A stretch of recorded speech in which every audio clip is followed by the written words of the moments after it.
So welcome everyone that's here in the room, as well as all the folks that are joining us on Zoom. We have folks from Johnston, Wilmington, and all of our other sites that are joining us here today for the WIN Female Farmers event.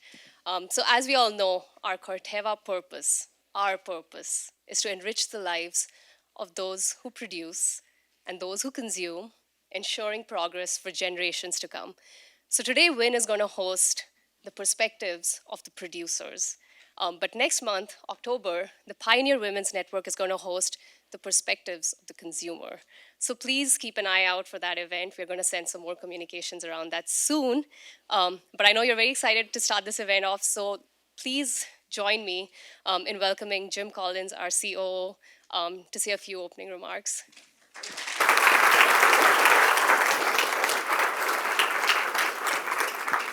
So I have a funny story to start with about Isha this morning. So we had dinner last night with our visitors and customers and some of the panel members and a few of you. And those of you who were at dinner knew that I flew in literally the 2 seconds before the start of that dinner.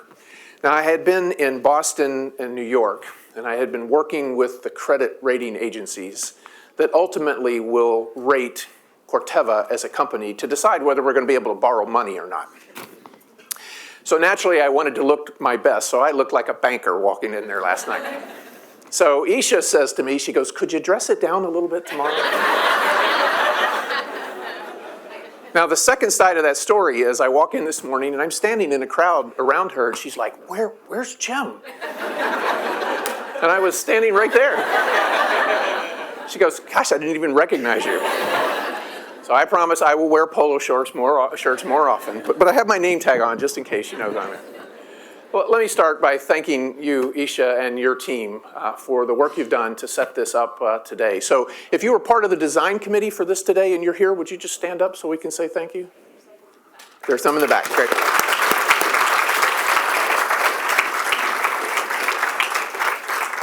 And the way WIN has reached out to the Pioneer Women's Network and to the folks in Wilmington and other sites to make them a part of this event today, I think is just one more example of what we're trying to create here as Corteva. One team, one focus, one culture. So it's great to have the other folks joining us on the phone.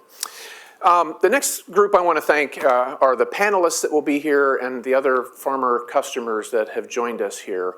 Last night was great at dinner. We sat down at tables and started talking, and within 30 seconds, you could almost not even hear yourself talk. The buzz and the sound in the room and the energy was just extraordinary. So we've added a few more people here to the room today. So if I could get all of our visitors to stand just for a moment, so everybody in the room can see who you are, so that during the rest of the day, if they've got questions, they're going to come seek you out. So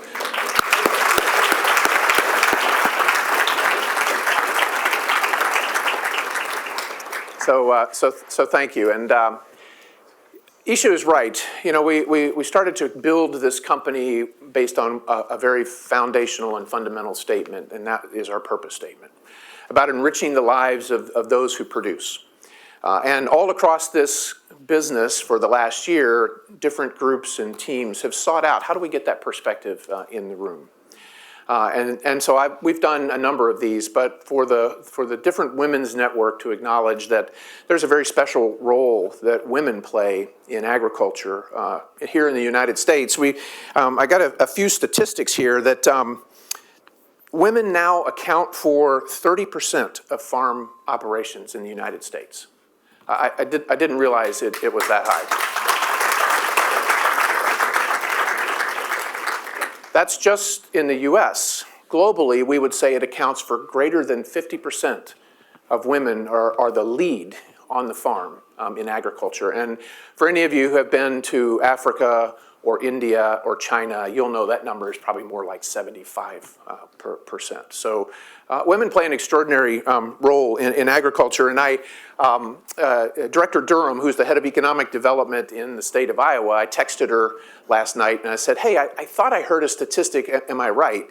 And she answered me back that as of today, more than 50% of the farms, the registered farm legal entities in the state of Iowa, are owned by women.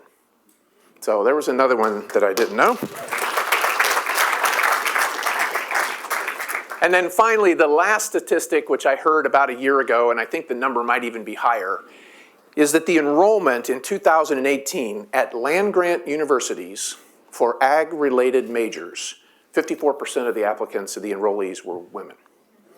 So not only do we have a strong presence in agriculture today, but you can feel the wave that's coming, right?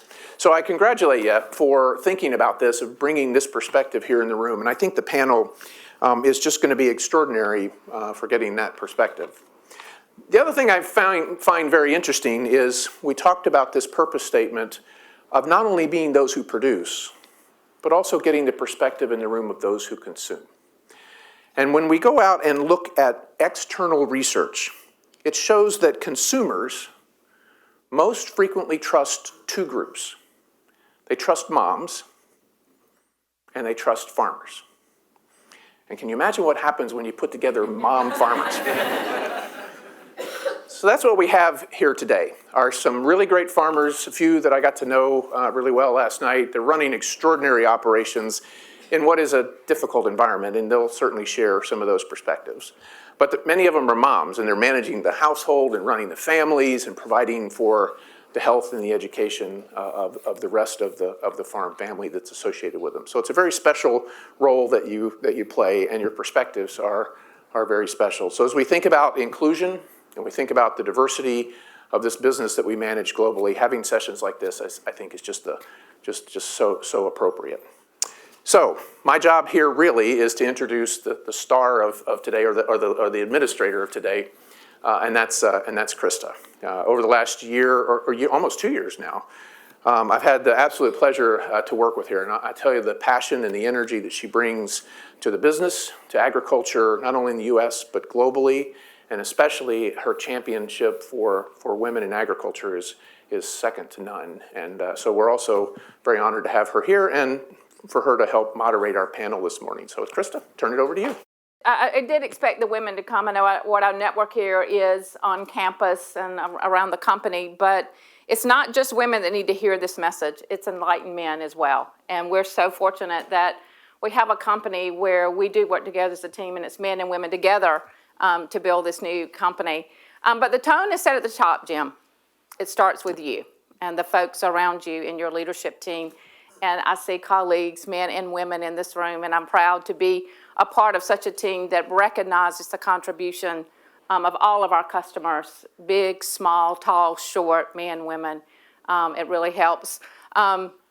Jim inherited me.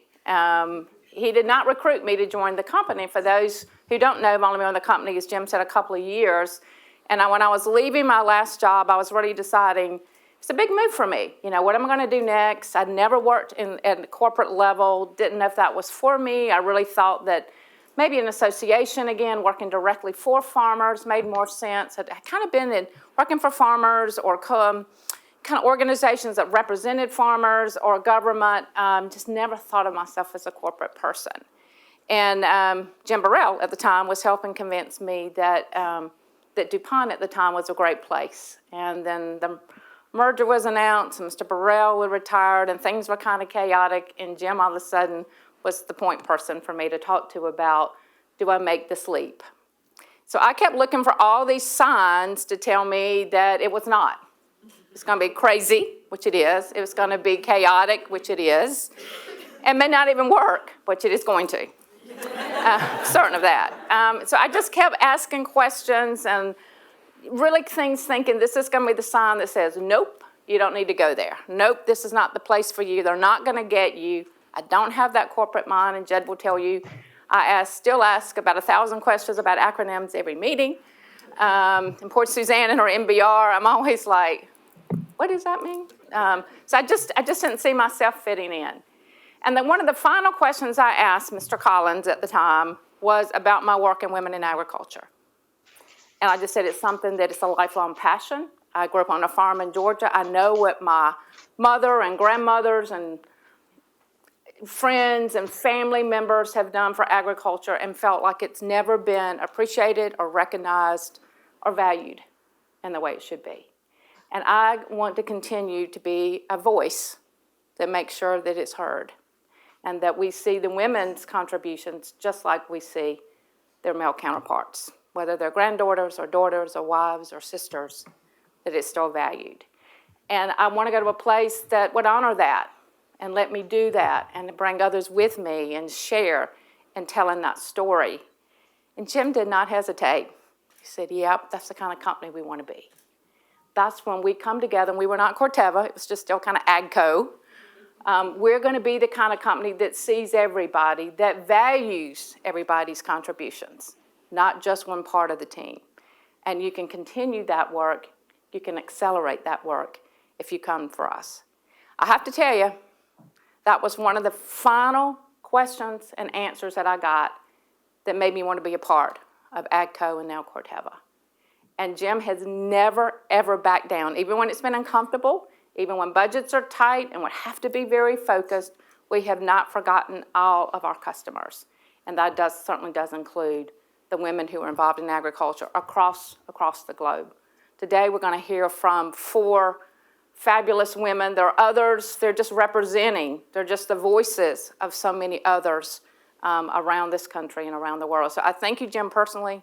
You made a big difference. You might have regretted saying yes to me, but I'm glad that you didn't. So I'm going to go on stage, and then I'm going to have our panelists come up. So let me get up here.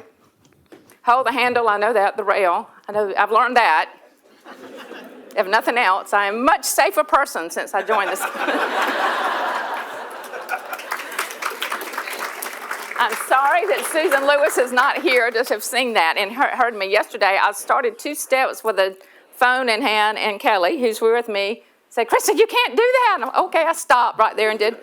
Midway hall, people bumped into me. I stopped and didn't do my text moving. So I have learned. All right, so let's get started. Stephanie Holcomb, come up, please. She is from Kentucky. We'll learn more about them in just a minute. Karen Musson, please join us on stage. From California. Katie Sawyer, where's Katie? There she is, she's coming up. She's from McPherson, Kansas. And last but not least, Lori Link from Missouri. First of all, we thank y'all and all the women who have come. We know it's a busy time of the year on your farms and in your businesses. Busy time with school just starting, and those with families are having to juggle a lot. So we're very pleased and honored that you would spend a couple of days with us. We had a great dinner, as Jim mentioned last night, just talking, getting to know each other, talking about their businesses, talking about Corteva, what can we do better. So it was a great opportunity to visit with you, and I know that our folks in the room and around really the company who are listening in, I really appreciate your time today. I'm just going to start, and Lori, I'm going to start on that end, and we'll work this way. Tell us about your operation. Tell us about what you do in your operation, maybe how long you've been doing it, and a little bit about your passions for your business. Good morning, everyone. Lots of friendly faces, so when you look at me, keep smiling. Helps, because this is a big group. I am actually a 4th-generation farmer in our farm in north central Missouri. We are, I'd say, a mid-sized farm for our area. We farm anywhere from 1,000 to 1,500 acres, depending. Some of that's more, we have more than that, and some of that's in cattle production as well as row crop. We grow corn, soybeans, hay, and then also we rotate in wheat every now and then.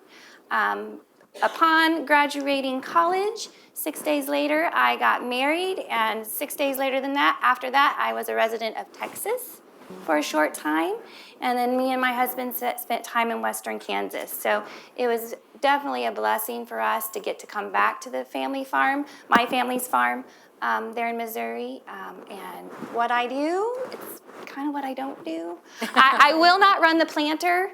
I refuse to learn to do that because I know that, that's that, yeah, and I don't want to, my dad already now complains if the rows aren't exactly straight. So, yeah, have you seen the little post about, texting and driving? And that would be me. So, but I handle the grain cart, I handle the tractor, I handle the combine, work with the cattle, chase the kids, feed the bottle calves, if there's one, just pretty much whatever there's to do. It is what you don't do. So we Yeah. want the one thing you don't do. Okay, that's great. Thank you. Katie. Let me make sure I'm on here. Good morning, everybody. I am Katie Sawyer. I hail from McPherson, Kansas, which is kind of smack dab in the middle of the state. We have an approximately 2,500 to 3,000 acre farm that grows the traditional Kansas crops of corn, soybeans, wheat. We do some grain sorghum, and we are planting alfalfa again for the first time in probably a decade. Some brome hay, some forage sorghum, triticale, and some cover crops.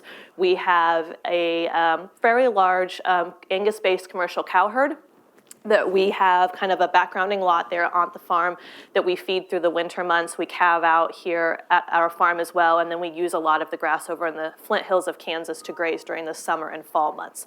I actually work off the farm. I married into farming, so I'm first generation that's helping raise the fifth generation and my two sons.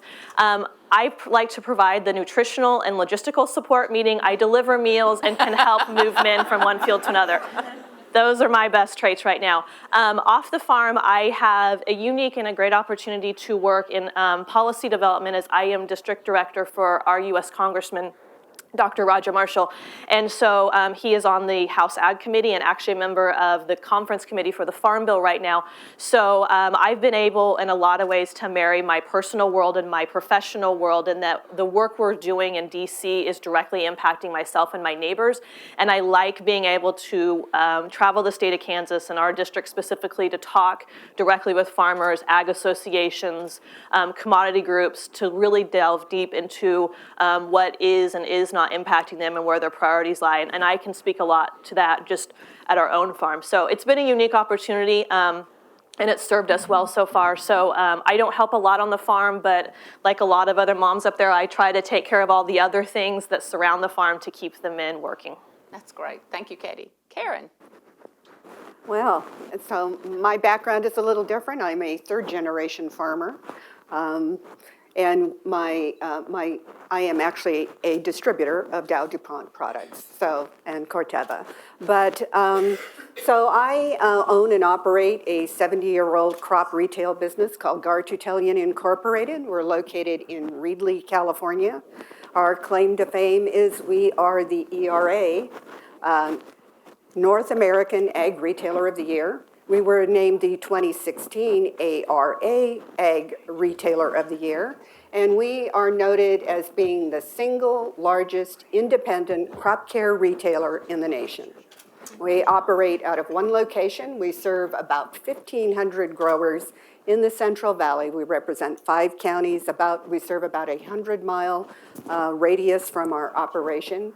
We have presently about 130 employees on staff. We have 40-plus pest control advisors are part of that staff. We are very engaged in our communities that we live and work in. So I was born and raised on the farm. When I was growing up, we were grape growers. Today, we are citrus growers, and we are 100% female-owned and operated. So my husband is our president and CEO, and my son-in-law has recently joined the operation, and he oversees operations and marketing for us right now. But we are a growing, burgeoning company. You know, we are in California. The dynamics are much different, you'll hear, than much of the rest of the country. So, and yet we continue to thrive and flourish. So, in addition to the crop care retail business and the products and advice we provide, we also provide some ancillary products and services to our growers, and we've responded in part to the need of the population of our commercial growers.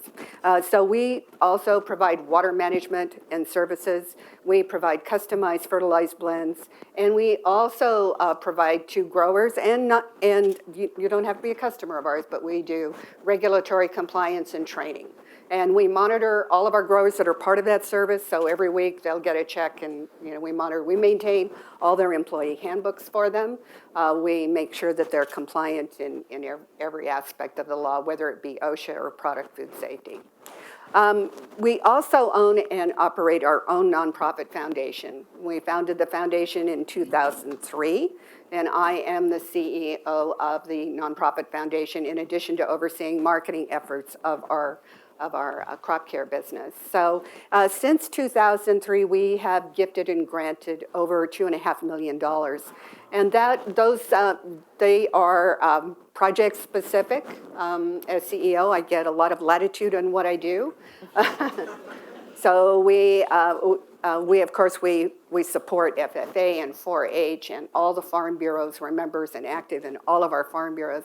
But in addition to that, we are very active in growing ag literacy programs, whether they be at the high school level, the college level, or even at the elementary school level. And as Krysta already mentioned, our real focus is that young mother.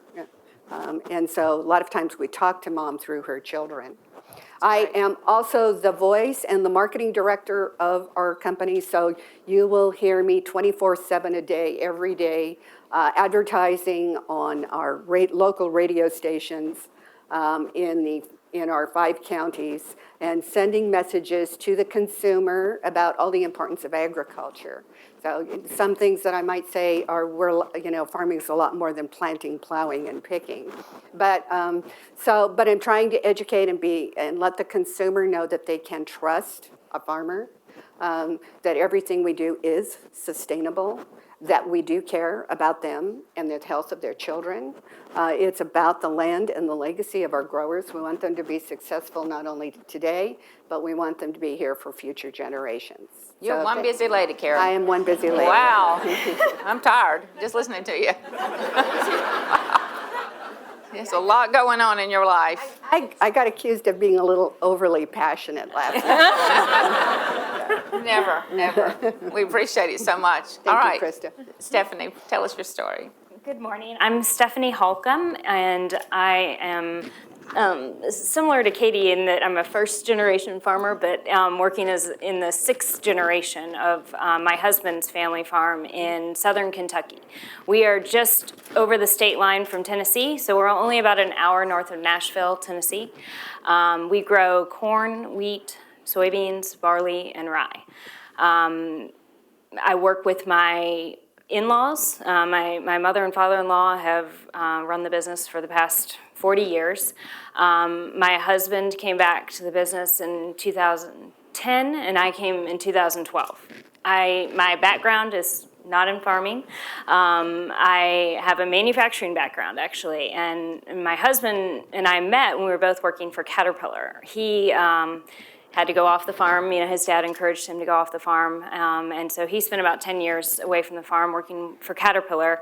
So that's where we met, and we, had good experiences there. But he always knew that he wanted to come back to the farm and raise our family on the farm, which. Since being back, I understand why now, because it's a wonderful experience for our family. But we work. Well, when we got married, we actually lived in Mexico and had a wonderful time working for a big corporation, but the farm was expanding, and his dad wanted some help, and so, like I said, he came back in 2010, and then just because of, transition, I decided to come to the farm in 2012. One of the main things was that with my job at Caterpillar, I was traveling quite a bit, and I wanted to be around my family.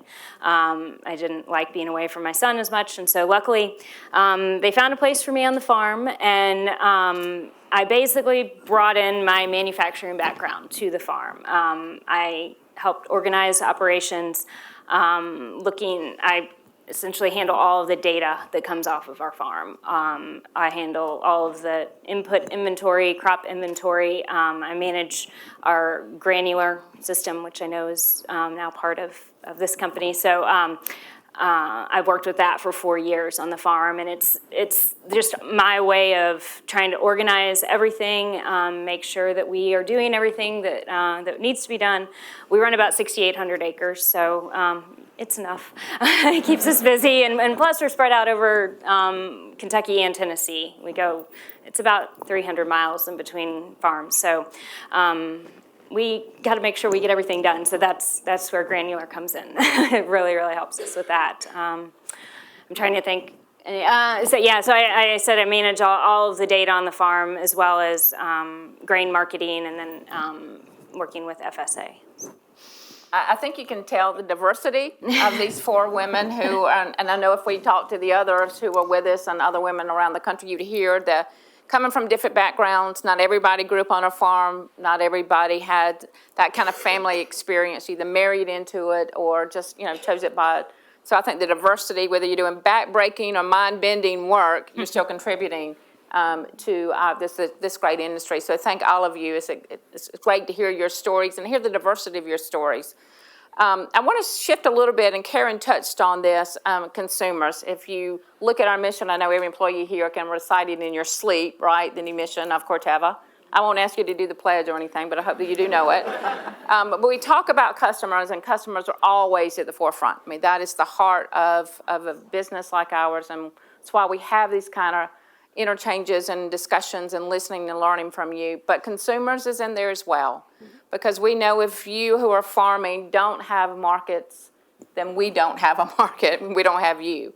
And there continues to be this kind of growing non-connection, whatever the right word is, disconnect, with consumers and agriculture. So, Lori, I'll go back to you. I know you're involved in 4-H. I know your kids are doing things that help them interact maybe with not only just farm kids, but others. But do you open up your farm? Do you bring folks in? What are you doing? And what do you think is it your responsibility as a farmer these days to help talk about agriculture in a different way? It is. I know I would love to open up our farm more. Our farm is always open to anybody. Being that we also have a Pioneer dealership, we have others that do come on the farm quite a bit to pick up seed, and we travel to other farms, which is fun.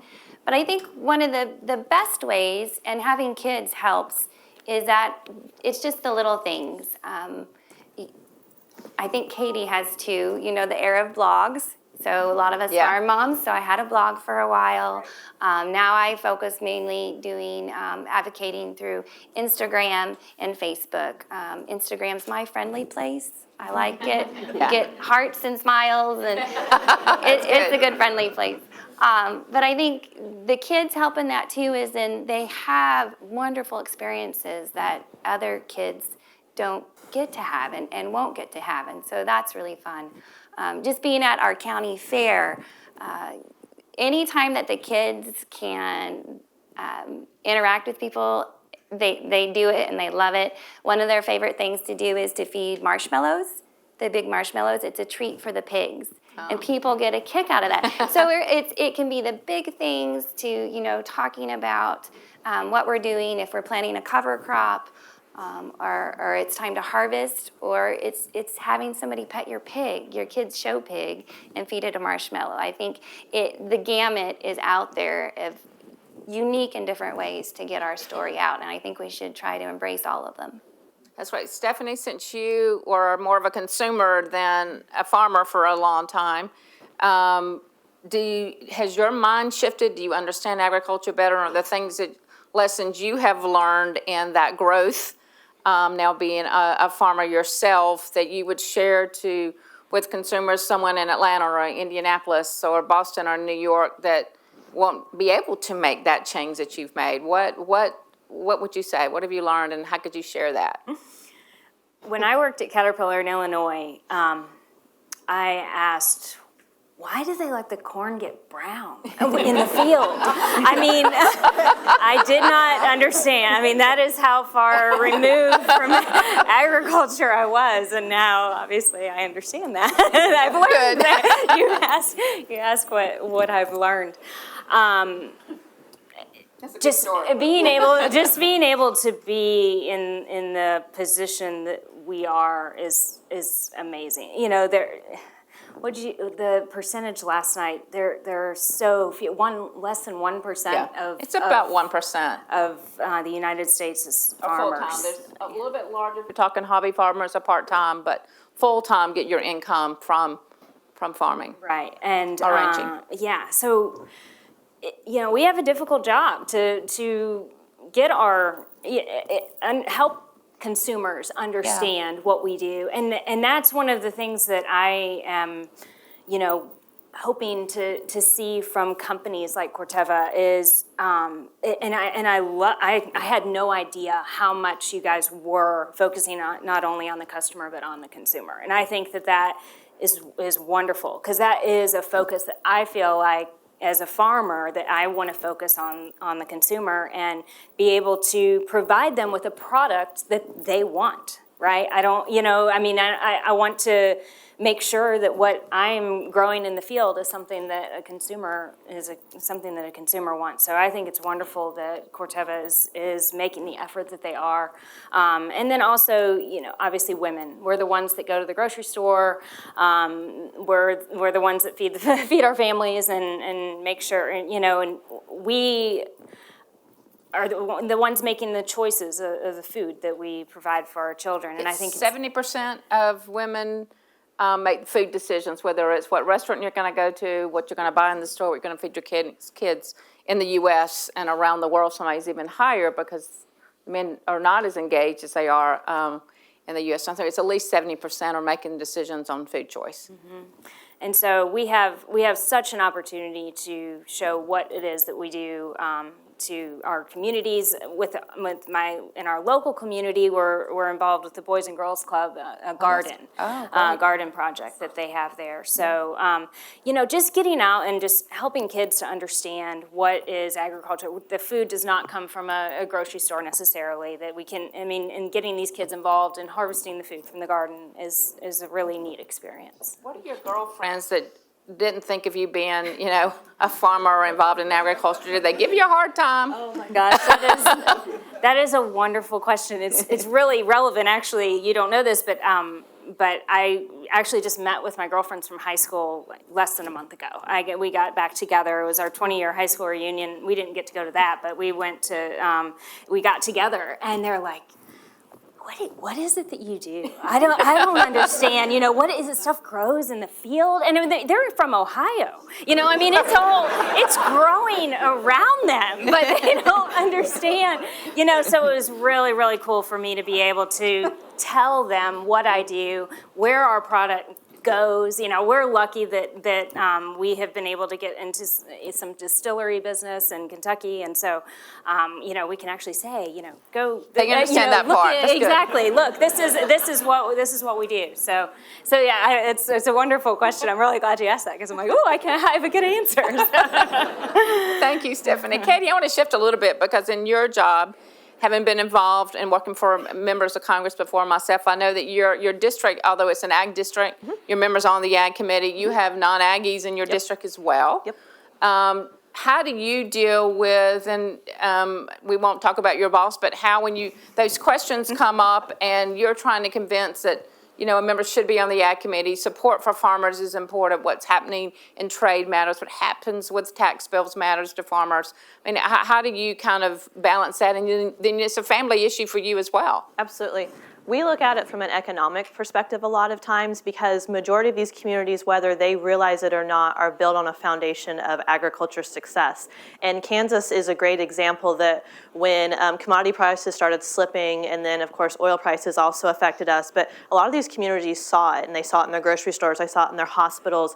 And so we talk about the ripple effect of the agriculture dollar, and I think if I'm correct, it's for every dollar spent downtown, every $1 spent by a farmer in downtown, small town America is about $7 ripple effect across the economy.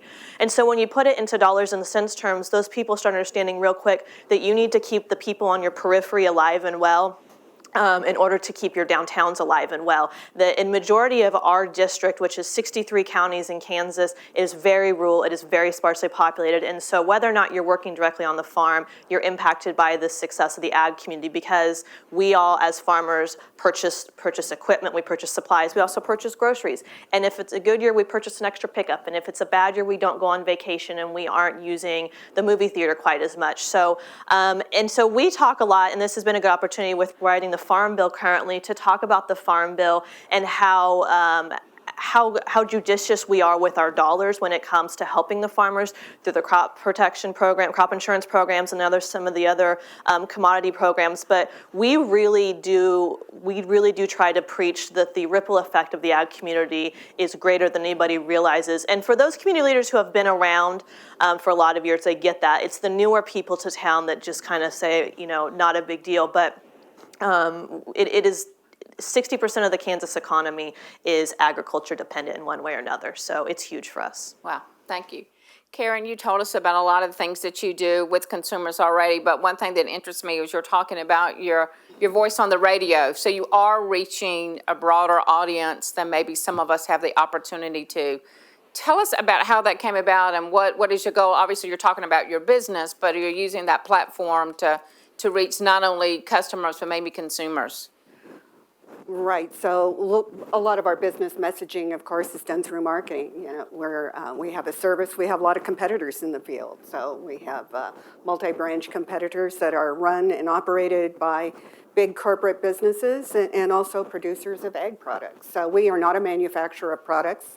We are a distributor of products, so we're a little unique in that.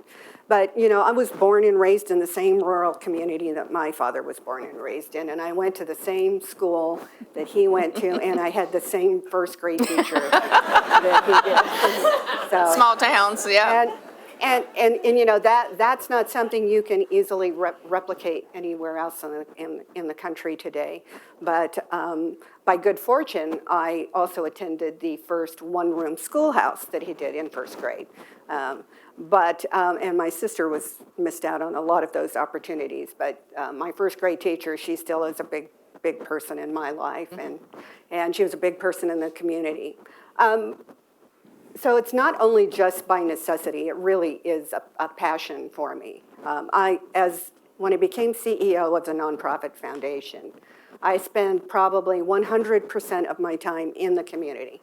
I'm in my car, I am talking to people all over, whether they be in Tulare or Madera or Merced or Bakersfield or Fresno or Reedley or Selma or Orange Cove. These are all little tiny rural towns in our communities. And the more I talked, I became more and more frustrated with the disconnect. And then I thought I would tell people, and I'll say this to you too, I encourage you when you're going to the grocery store to just stand in the produce section quietly for about 5 minutes and observe people's buying habits. Because as I made it a regular thing wherever I was. And what I noticed really became quite clear, and that is that while people will say that they trust the American farmer, but I don't think that that's very accurate. Consumers buy by price. You go to a Whole Foods market and they very clearly have it marked what country that product came from. I mean, you don't have to get the microscope out to read the little tiny Q&R label on it that says it was made and grown in Mexico, and there's certainly nothing wrong with that. But consumers are driven by price. And the second thing they're driven by is organic. They will pay a higher price for organic goods, and that's what I was noticing. If you went to a Whole Foods market, organic goods moved, right? I go to Safeway. Safeway can't sell. There's still today a very small section about this big that's organic. You go to Costco, half of the produce section today is organic products. And there's a disconnect. Consumers believe that organic products do not use pesticides. I was born and raised in, the most productive agricultural region in the valley.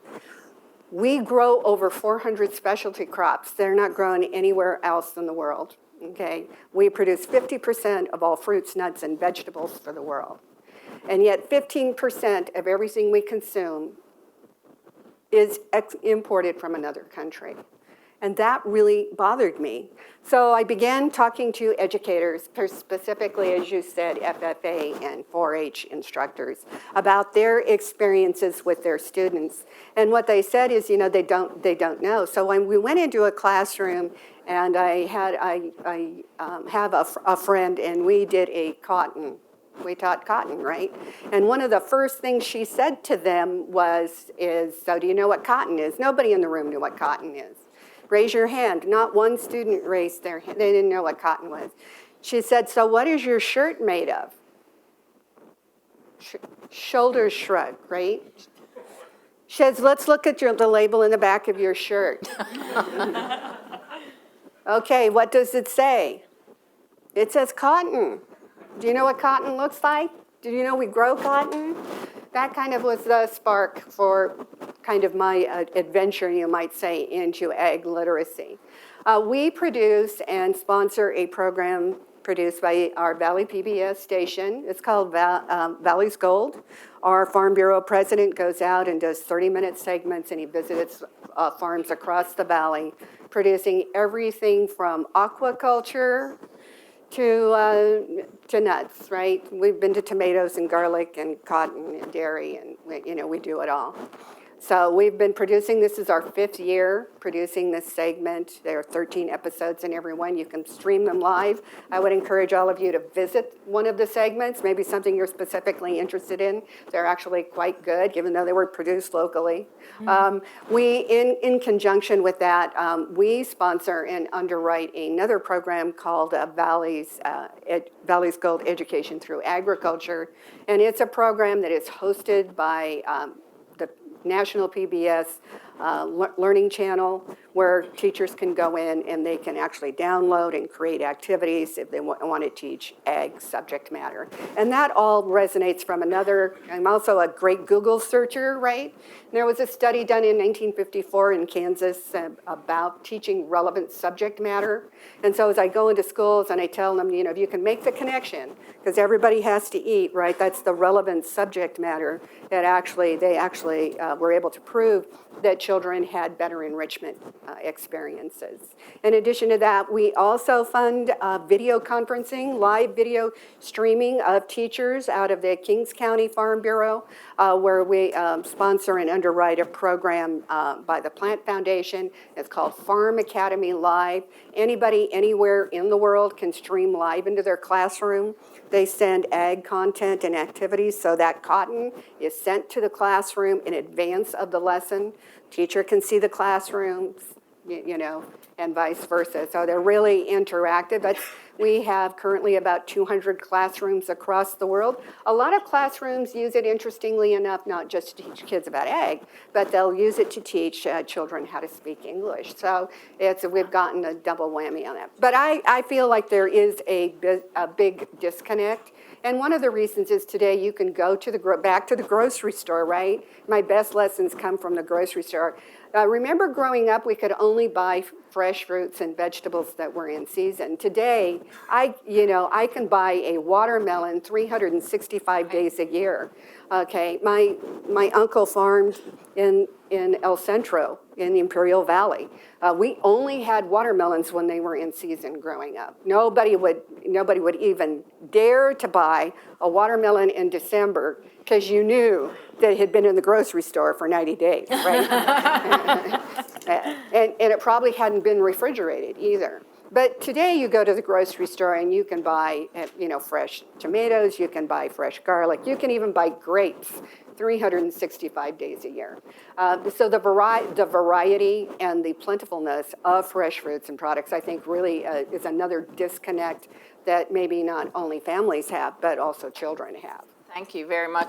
You're right so much. The grocery store is a good tip. I think I'm going to see a lot of people in grocery stores stalling around the hovering. Stalking is a better word. Thank you. Yeah. Well, I'm a people watcher, right? I think you can, I love watching people and their reaction to things. I can oftentimes learn a lot about those reactions. But yeah, I said this at a very large conference and the room kind of chuckled, right?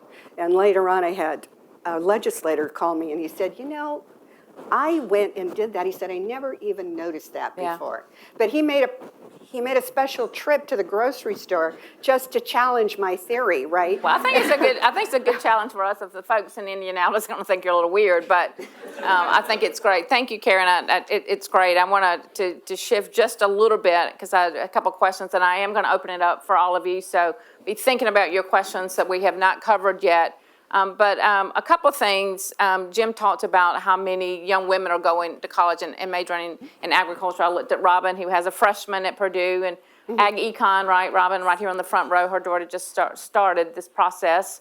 What would y'all say to young women who are thinking about a career in agriculture, whether it's in policy or communications or an engineer or actually in agronomy or economics coming back to the farm? Laura, you have kids, so what are you telling your kids about?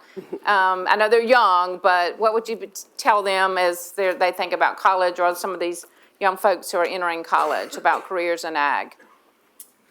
I'm actually, because I do have a 14-year-old, he'll be 15 in October, and I'm actually, at this point in the game, I am not pushing college. I'm pushing, we have a very good junior college that's within 45 minutes that is actually focusing. They have a university farm, and so they are focusing on some of that stuff. We have a program in Missouri called A+. Through doing different things, he could get both years of that college paid for. So I'm not, and I always thought I would. I thought I would push college. It was important to me that I went to college. I went to the university and majored in agriculture, and to me that was very important. But I think we're seeing a shift. I think my kids need some type of formal training. I don't know if they need formal education at this point in the game. I'm not ruling it out, but I think there's definitely other options besides hardcore 4-year university. I think that's a great message. I know that kids are really looking at debt. They're coming out of college with debt and jobs to, be able to pay back that debt. They're coming back. They can't even afford a home because they're still paying tuition. So I think that's a great message. So this child would probably come back to the farm. Is that your anticipation at this point? We do. That is my goal. Good. I have. We don't know what the son would say, but that's your goal. Okay. I think so. I try to brainwash my kids into that. Go live your life. Just come back home. If you want to live, a couple miles down the road, don't live right next to me. But if you're within 4 or 5 miles, that would be great. Mama, that's terrific. Katie, what about you? Your kids are young, but what would you say to someone who said, I don't have a background in agriculture, but I have a passion? Is there a place for folks like you in the future? I think so, and I think we almost need some more of that in our industry because I think one of the things that I brought to the farm was a lack of understanding and knowledge, and so I asked a lot of questions, and through that I think I made my husband maybe think through some of the processes and some of the ways he was doing things previously, and so I encourage anybody who has a passion for agriculture in any piece of the whole industry to get involved. And I take what Lori said and I double down on that because I do think that the 4-year degree is not necessary anymore. We have a lot of technical jobs. I saw a report recently that the Midwest, about 75% of the open jobs out there do not require a 4-year degree. And farming is a big piece of that. I know we need a tractor driver, someone who can run our technology and run our equipment, but doesn't have to have sat through a psychology class. But as far as getting women involved, I think the more the merrier. I think we bring a different perspective. We bring a different way of doing things. And at least in our part of the world, I do see more women getting involved, and I see it becoming a more woman-friendly environment. I think by us as females encouraging other females to get involved, and I think that's both on the farm, that's in the co-ops, that's in the ancillary services, and then it's in all of the associations and groups that we're involved in. I think building those support systems and building a megaphone for female voices really will encourage other people to step up and take part in it. And we do have unique roles as being both mothers and farmers that we can speak to a different segment of the audience that our male counterparts just can't sometimes. Great answer. I want to shift just a little bit because we don't have a lot of time. I want to leave time for the audience. But Stephanie, knowing of your background as a mechanical engineer, is that manufacturing engineer? You better be careful. Rajan's going to be recruiting you. Do not talk to her afterwards. She's going home. But technology and the role that technology is played in your operation, we talked a little bit about, and Lori, we did, and others, about the automation and the data and just needing to know where every cent is being spent, making sure that you have good processes. do you see the next wave of technology and the difference it might make in agriculture? And what has it made on your farm, and how do you see it changing even more in the future? I mean, my job on the farm is working with our technology. So yeah, I definitely, unfortunately, I've never known anything without it. I mean, we've always had the yield monitors and everything like that in the equipment, and I see, well, just my perspective, just being able to understand how everything fits together in one system, and understand, I mean, farming is not easy. I mean, I think, I don't remember who was talking yesterday, but about how even though it's not easy, we're not looking for something else. I think Teresa said that this morning, that even though, I mean, we're not looking to go to another job. This is what we do. And so we really have to buckle down and make sure we understand our costs, and, make sure that we're doing everything that we can to conserve our most valuable resource in the soil. And so to me, I think technology is the future of the farm. I think that it's something that it's expensive. I mean, but in a lot of ways, I think it pays for itself, and it has on our farm anyway. So. I've got one last question, and I'll see who wants to answer this, and then I will let everybody else. Can I just chime in? You probably can, Karen. Of course. Right. Yeah, so you'll discover I have an opinion on everything. Well, a couple of comments about your question. I would say that in visiting universities, I think we're still, in a lot of universities, training people for careers that will not exist when they graduate. And that really concerns me. But there is no broader field anywhere than agriculture. We need engineers. We need researchers. We need marketing people. We need business people, whether it be in finance or in economics. Whether we need an educated workforce. The workforce in 2020 will look very different than it does today in 2018. And we've just seen like the tip of the iceberg with technology. We already have GPS tractors. In my little small town in Kingsburg, the most exciting thing is we have autonomous vehicles now doing all the spraying. We don't send people into the field anymore to do spraying. We're on the cusp of something really great. Another one of my commercials is about if you love hard work and being outdoors, ag has a career for you. Okay, and it's absolutely true, and I don't care what your interest is. We have a job for you, and we need you. And you won't find a job anywhere more rewarding than the product that agriculture produces and the impact it has on everyone's daily life. Another one of my messages is about veterans, and it's no two people work harder than the veteran and the farmer. And they both are working for the same cause, and it's to protect our freedom. And that's a message that's vitally important to this country today. A nation that can't feed itself is no more secure than a nation can defend. That's not a saying. That's absolutely true. I was watching the news this morning, and they're reciting about, a shooter you had. These are occurrences that are happening more and more. We can't become,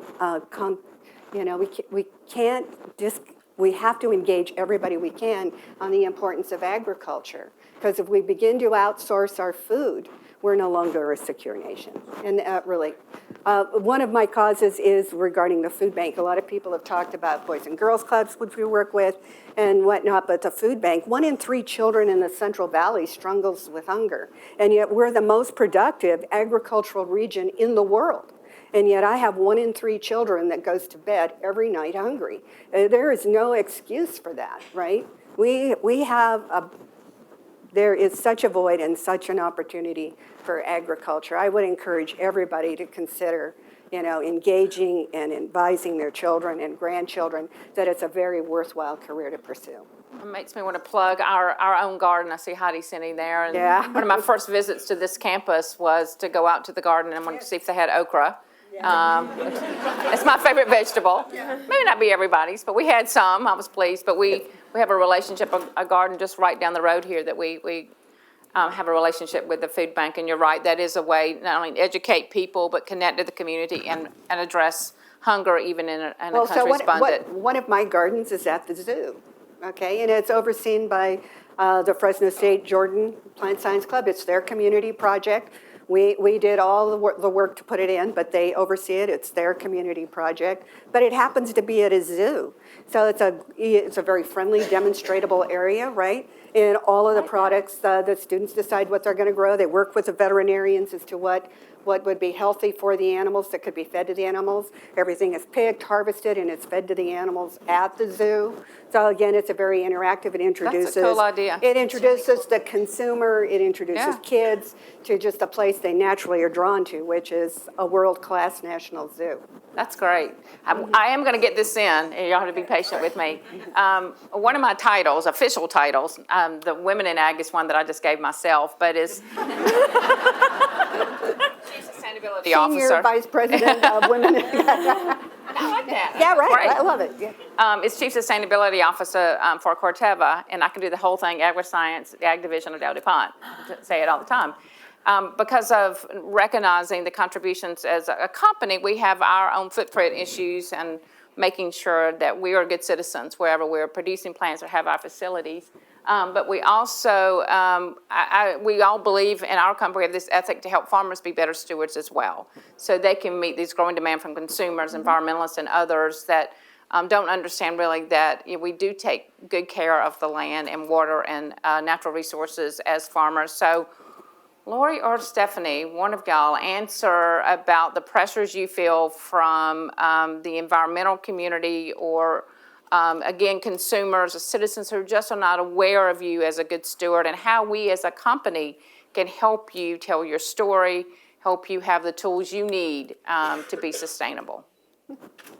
I think as a fourth generation farmer, I put more pressure on myself than I actually feel from consumers, because it is not my goal ever to have a piece of land be sold because we're not doing what we need to do to keep the farm going. So it's a struggle as to how do you, I mean, somebody purchased land years ago for maybe $50 or $60 an acre, and here I have a piece of land that's now worth $5,000 an acre. How can I keep it sustainable? How can I keep it productive? What can I do to keep it in the family and keep it doing what it's supposed to do? Land has a purpose, and we need that purpose, just like Karen said, to feed the world. And so we can't risk, I guess, we can't risk it not doing what it needs to do. So there is pressure from consumers for sure, but as a farmer, it's as much me, putting that pressure on myself. I don't think I've ever heard a better answer. I really don't. That is a great answer, and I've asked this question many times. Well said. All right, I am going to hush. It is your turn to challenge these women and hear more of their stories. We have folks with mics, I think, so raise your hand. Here's one right now. Great. Excellent. Thank you all. Beth Lorsbeck, I was wondering, you mentioned the 4-year degree. If I wanted to take tuition money for 4 years and try and get in a farm, how far would that go? I think all of your several generation farmers, so Or you're going to University of Georgia. how do you break into farming if you don't either grow up in it or marry into That's a it? And great how can we question. help with that? Do we have any females farmers here that have done that have broken into it? Because it's not easy.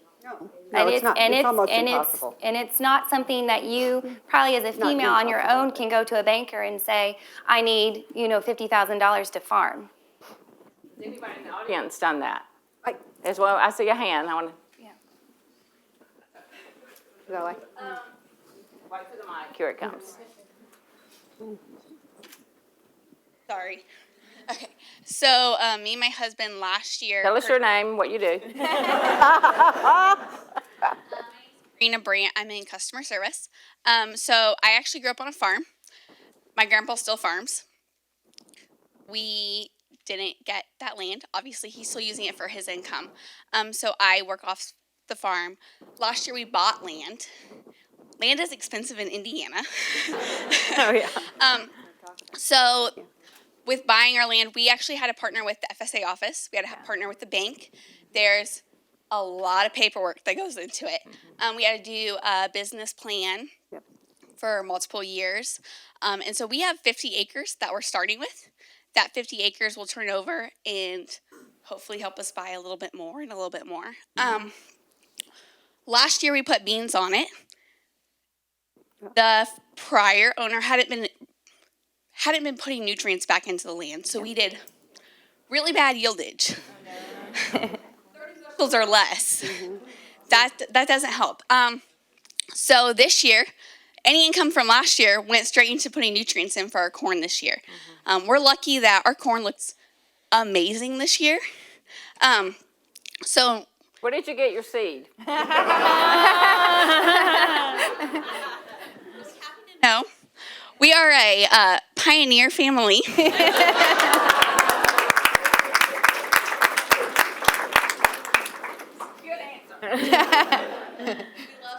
Seed, and we're lucky that we have also great customer service with our reps, so that keeps us around.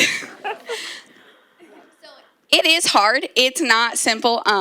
We have a $60,000 operating loan, and that $60,000 does not cover everything. So I obviously do work off the farm, so I support our family while my husband tries to make full-time farming a full-time gig. It's not easy. It's a lot of pressure. Thank you so much for sharing that. That's great.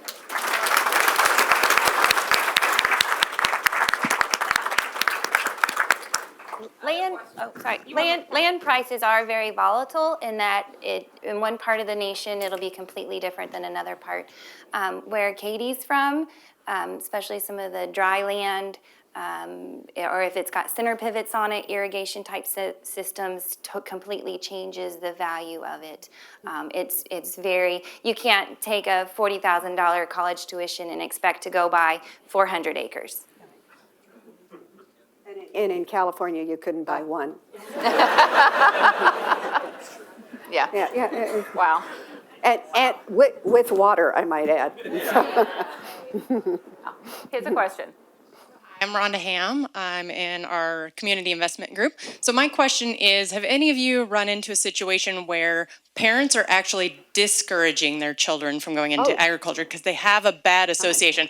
I'm from the Central Valley, so I know the situations you have there. That's kind of, I was leading that, but I'll open it to anybody that has that experience. But just with the diversity of background in that community, and there are some negative associations with what, migrant farm workers, et cetera, say, no, you shouldn't go into agriculture. So how do we help with that messaging?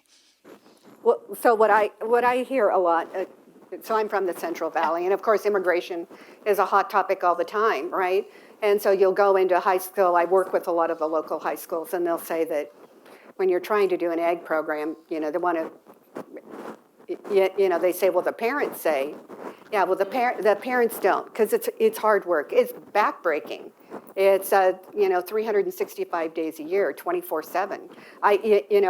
This is not an easy task. But then when you go and talk to the kids without their parents, it's the only thing that is what they want to do. They relish doing what their grandfather did.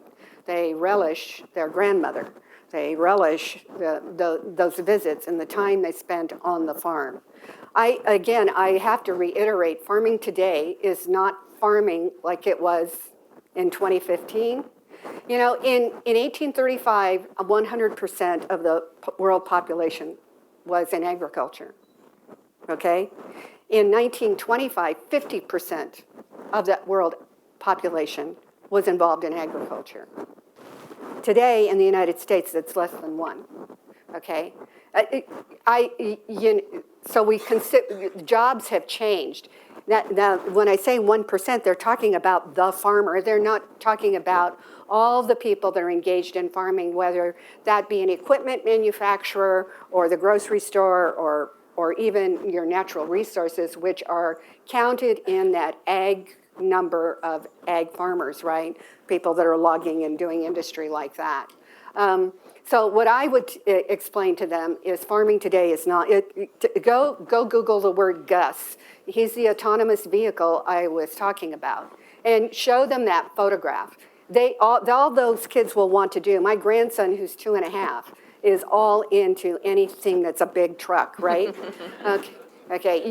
I stood at the World Ag Expo for 40 minutes just watching Gus go up and down a demo. You know, it's mind-boggling that you could do that, right? And we see these big harvesters that are GPS harvesting. These are things kids want to do, and they can do them very well, and we should encourage them.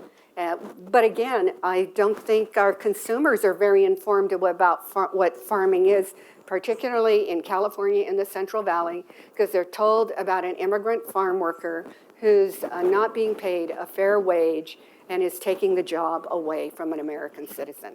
And that's not the real story. Thank you. Other questions? I'm monitoring it online, the Mentimeter here, and so there's some questions on the thing here. So I'm going to just kind of paraphrase a little bit, but one of the questions is, what do you need from Corteva in the future that could revolutionize what you do today? Crystal ball. All right, that's top of the list. Okay. Well, I would encourage Corteva to be an advocate for agriculture. I don't think it matters. The importance of the work that you do. We all have something very proud of, right? We feed the world, okay? If the population today is 7 and we're going to be 9 by 2050, food is going to be the most important thing in everybody's life. To send a child to bed hungry is not acceptable.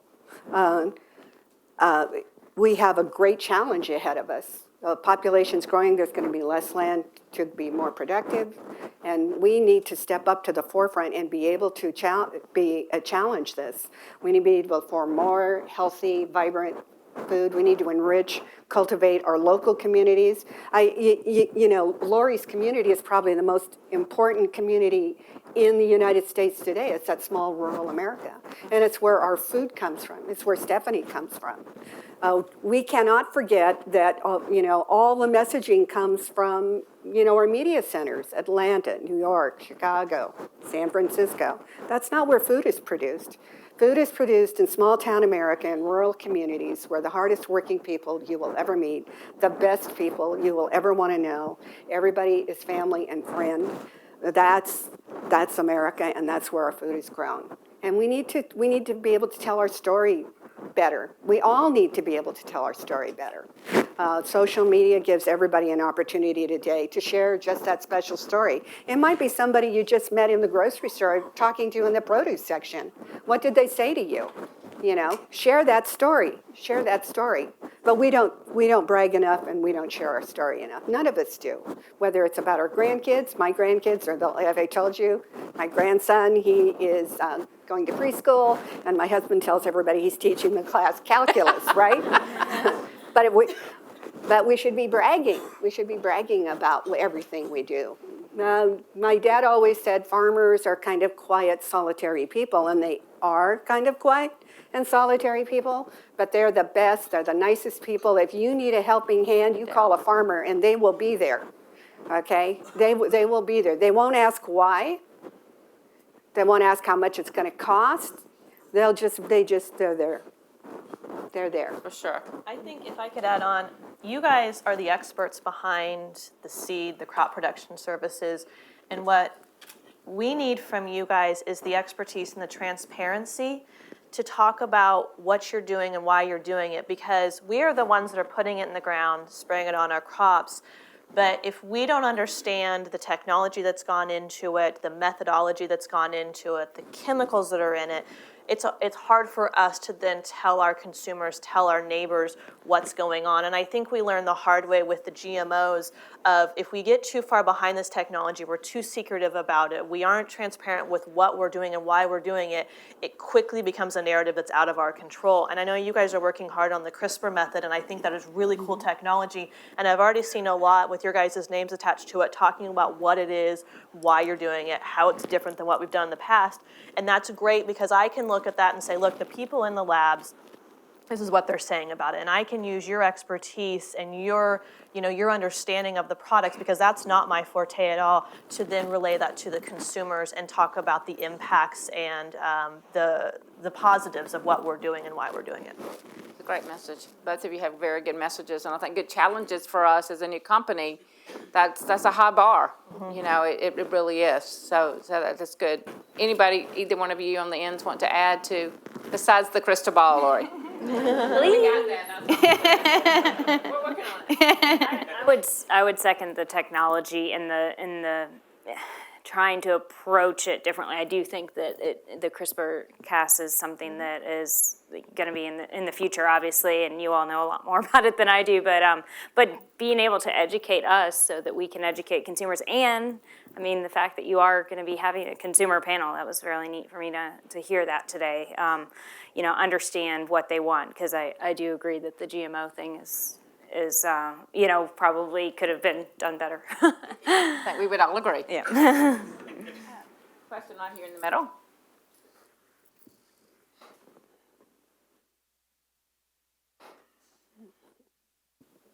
Thank you. Hi, my name is Susan Gentry, and I'm in our global supply chain. As we've brought the company together, we've been trying to clarify our customer satisfaction metrics. And so I'm interested in your perspective, because I want to ask the customers really, how do you measure your suppliers, and how can we do that better? Wow. Good question. That's a great question. Anybody? I'm not answering. Y'all got to answer. Question. It's okay. Be honest. That's why we ask. We value service. And that's one thing, when you come on our farm or you need seed from us, you're going to get our best service. So to know that, because we may have growers that only have 100 acres, we may have growers that have 3,000 acres, and we want to treat them all the same. And some of the ways that we do that is with service, because we can't always do that with price, even though we'd like to do that with price, but we can't afford to do that with price. So service is very important to us. Finding a way to get the best product out at the best price where everybody wins is important to us too. I'm going to add another component to your question, because I think consumers measure things differently. So my customer satisfaction, I think, is measured in a number of different ways. And one of it is with social responsibility. How much is given back into the community and how we engage community in that, right? And I think not only employees value that, but I know our customers value that as well. We're, a very aggressive, you might say, person in philanthropy on two sides. So we do have the nonprofit foundation, which is operated separately. But in addition to that, our corporation as well is very philanthropic and supports and underwrites numerous programs, whether it be FFA scholarships and tuition for college and university students, whether it's for a 4-H club. People value those things because it impacts their little local communities. We support and underwrite gardens at churches, at private schools. But I think social engagement, that you're interested in more than profit. Service, of course, is the highest bar, and I would assume everybody is given the best service. Job one, or I wouldn't be in business today for 70 years, right, if I wasn't giving great service. But I think what sets us apart and what we're always acknowledged about, and as a matter of fact, the Environmental Respect Award itself goes to that. And it was given to us for our community involvement. We do set the bar very, very high. We have a whole department in-house, and they're part of a marketing team, but they are very engaged, hands-on people that are in classrooms. If you need a teacher in a classroom, we conduct visits on our site. We provide visits. We do boot camps. We do trainings for students that just might be curious about what a crop retailer looks like, right? Or something specific we do. We might bring a tailgate training, an OSHA training to your classroom and show you what's required to be out in a field.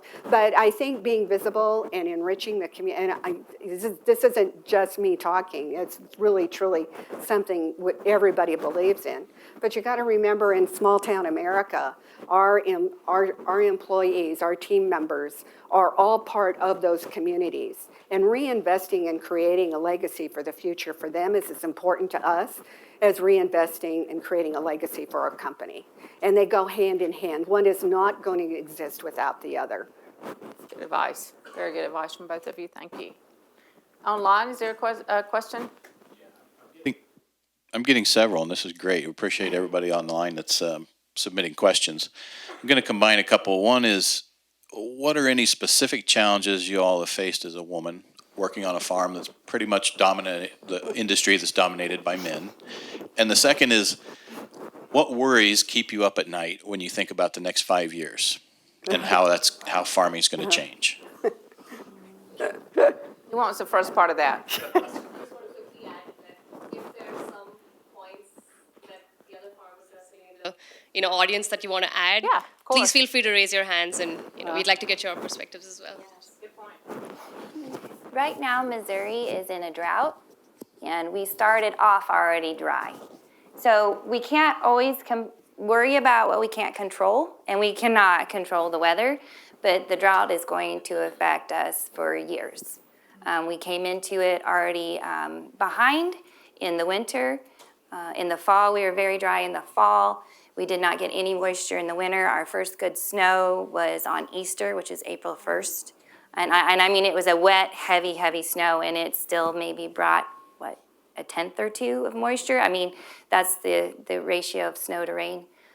So that is what's keeping us up a little bit at night, and how we are going to continue to do what we do, because water is so important. As we see California, water, you can grow more crops in a wet year in floods than you can ever grow in a dry year. Mm-hmm. That's real.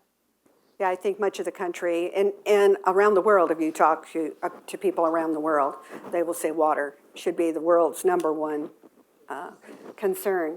And, whether you're talking to somebody in Jordan or somebody in rural California, the reliability of water. So having water is one part of the puzzle. Reliability of water is another. And I think also having policymakers that don't understand these things is worrisome, and what keeps me up at night, because they're making policy decisions that they really don't understand the repercussions of. And so when we try to isolate a problem and try to solve the problem, most people are really not looking at the ripple effect of that. And so what I always say is sometimes we concentrate too much on the ants while the elephants are, approaching. And that's kind of the way I feel sometimes about our regulators, is they're concentrating so much on the ants because they're biting and nipping and yelling the loudest that they're forgetting the elephants are coming. So. I'm writing that one down. Well. To go back to the question about the challenges of being a female in farming, I mean, when I came to the role, or to the farm and the role that I am now, there really were not any females. But I kind of had an advantage because I was a female in manufacturing.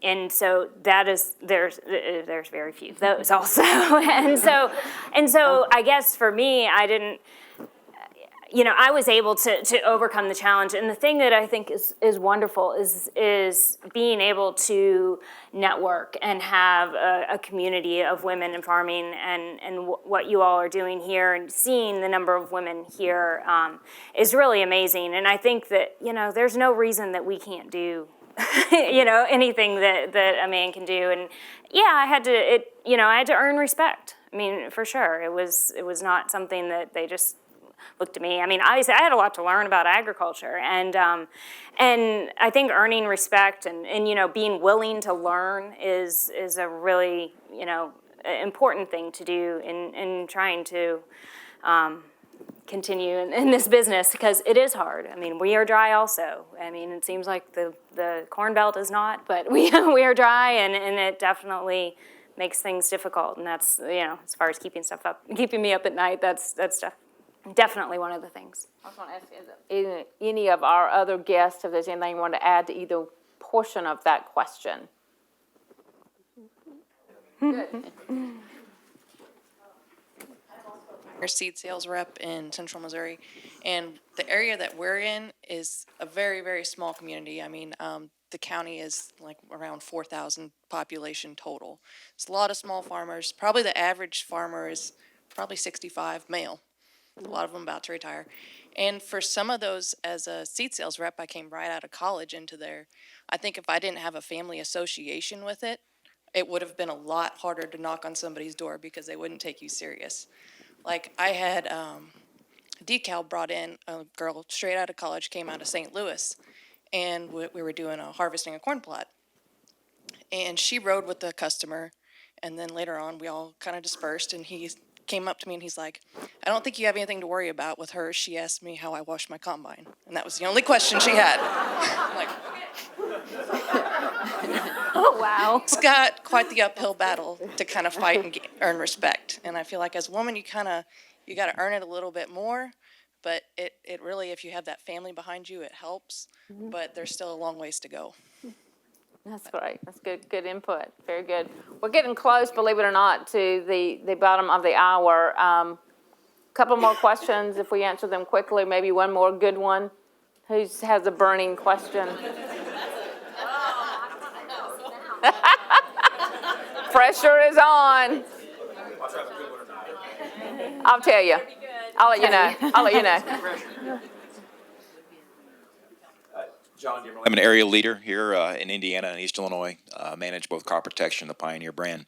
My question to you, I know I read some of your bios, very fascinating and great backgrounds. A lot of you are involved some of you are involved in other women organizations or networks. Can you talk to that a little bit if you are, and maybe the value of those things for you? That is a good question. That's a great question. I'll start. I'm actually in a women's only peer group. There are 8 of us from spread out. I mean, I don't know, still mostly Midwest, but going down to Mississippi all the way up to Indiana, and we get together twice a year, and we, really have formed a bond and are there to support each other, and it's something that I'm really glad to be a part of, and can ask the questions, feel comfortable asking questions to them, and understanding what they're going through. I mean, we know, if you're with the people that you are doing similar things to you is what you are, it really helps. So that's something that I'm involved in. I'm involved in a couple of different things. I'm involved in a group called Common Ground Kansas. Common Ground is a national organization with different chapters throughout the state. That's been a really great group because it takes the mission of mothers speaking to mothers, and so it's the women to women connections. And I found it to be very good opportunity to connect. We've stood in grocery stores before, and we've gone to ball games, and we've done a lot of demonstrating that your pop can is about the amount of actual crop protection products that we put on an acre of field, so a football field basically. So good networking there. I need to put a plug in for Annie's project. That was one of the first steps into the ag world that I received. I was still engaged to my husband at the time, and that was a deep dive into agriculture, but a great opportunity to connect with women through all spectrums of the ag community. And then I think my final piece is Kansas Farm Bureau, and while it's not a women's only organization, they've really, I believe, done a good job of harnessing the power and the voices of a lot of the women in the state of Kansas, and given us great platforms to then move into other agriculture organizations, commodity groups, and whatnot. And so they've provided a great platform for us, and I think largely because we have stepped up and taken advantage of those opportunities. They're there, and so we carve out the time to take advantage of those. And so we have women in Kansas who are serving on national boards and doing great things, all because they started with Kansas Farm Bureau. So those are my three passionate areas. Right. I am lacking. And I'm not, but I don't, and I need to maybe reach out a little bit more. But I also know it's hard being a female farmer and finding other females who do as much as I do. Other roles, everybody has their role, and we need everybody to do those roles to get the farm to work. But if I sit down and I talk with another female, her role may be completely different, or her husband and my husband, we may be in competition. For land, for seed, there's a lot of seed dealers where we're at. You know, everybody wants to sell seed because of the advantages of it. You know, your own discount, the revenue income. And so I don't know if I have a lot. Now I do. Now you do. Yay. Now I do. But it's kind of a different animal in a very small rural community. I think some of the other ladies might agree too. And that's sad for us, because we should be able to talk. We should be able to talk prices. What are you paying for your seed? How are you doing this? What are you finding works? What doesn't? But sometimes it's a very competitive field in what you actually do. Karen, you have thoughts? Well, I'm involved with an organization. It's an extension of the land-grant colleges and the Ag One Foundation called Common Threads. And for 25 years, we honor women, and we've been honoring women in agriculture, whether it be through the Cal Poly campus, the Fresno State Jordan College campus, or UC Davis. And I will tell you the stories of women. We've honored women that are we have a woman that is still living. She's 106 years old today. We honored her when she was 90. She's a fifth-generation farmer, right? And she didn't start out by being the farmer, you know, let's be honest. But, of course, her husband died young, and she was there to carry on. And her grandson is still farming that land today. But there are incredible stories. I guess I spend the majority of my time maybe talking more to men, because I think they need to know that there are women out there. And of course, as John, you know, we see more and more female sales reps come into our office. And I will tell you, they are the smartest, brightest people you will meet. They are the cream of the crop. My daughter is a graduate of NYU. She was a performing arts major, and she has also a degree in journalism, and 50% of her classmates were recruited to be pharmaceutical reps. As with this story, if you talk to UCLA and their journalism and performing arts departments, because they're smart, they're attractive, they're smart, they're hardworking, and they just really are admirable people to work with, right? They have busy lives. You know the saying, busy, if you want something done, find a busy person, right? There's nobody any busier than a young mom today, you know, and they are working, they're working two jobs. They're going home, they're great moms. They're very involved in the community and their church, and they are, they're great representatives of any company. But I think you'll see a growing trend. Like I said, I think I spend more of my time with men. We were talking about Rotary earlier, and my Rotary Club was maybe one of the early clubs to maybe welcome women, and I was not their first member by any means. But I would still say the club is the majority of men. I'd say 30% female. We're trying to grow the club into the younger. I think that my Rotary Club might be like farming, because our average age of our club is over 60, and we are trying to grow the 30 to 40-year-old, and we've seen a lot of growth in that. It takes time in cultivating and welcoming those, and understanding that their needs are different. They're driven by different things. Women are motivated by different things than men, but they certainly are not afraid of hard work. Great question, great answers. Thank you all. We are 1 minute over the clock. I'm looking at the clock. First, I want to thank this panel and the other women who came. This is the first time we have done this. We've had farmer panels, we've had customer panels, we've had women involved. We've never had, at least I'm told this, I'm new to the company, but I'm told this, all female farmer panel and women involved in agriculture. So it's the first but not the last. As I said last night, I assure you, I think we all learn from all of you. Thank you all for taking time away, for sharing your thoughts, for being honest, encouraging us on transparency, encouraging us to have these kind of dialogues. I think we all learned something for you. Thank you for the audience that's here and at our other sites. We really appreciate it. And I want to just make a plug for the company again, something we're doing on October 15th. Does anybody know what day that is? It's the International Day, the UN's International Day, honoring rural women. So it's women from villages, from towns, from farms, from ranches, where we're going to spend just a few minutes on that day recognizing the hard work and the contributions of those women. So we have a series where we're going out and talking to women farmers, women in these villages and towns and farms and ranches on the land. So remember, October 15th. We'll continue to engage with women around the world, but we really appreciate your thoughts and really advice today and comments. We value you as customers for what you do, but also as friends. So you have your network now, Lori, I'm telling you. You have your network. And thank all of you, everybody who came. So thanks very much. See you at lunch.